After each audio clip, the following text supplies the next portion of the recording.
שלום חברים, היום אני כאן אראה בעוד סרטון. היום אני אראה לכם איך מורידים משחקים בחינם בנינטנדו. אתם נכנסים לחנות, ואז זה יראה לכם, אתם בוחרים את המשתמש, זה יראה לכם כזה, אוקיי? אתם הולכים לחיפוש.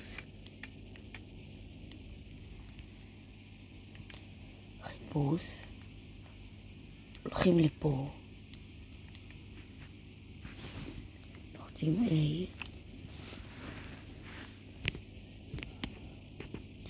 זה יראה לכם את זה. תלכו הכי למטה, ואז תלחצו פה. בגיים הזה. והנה וזהו, אתם הולכים ככה. ועכשיו יש לכם פה מלא משחקים חינם. פול גייז, יש לכם פה מלא משחקים חינם.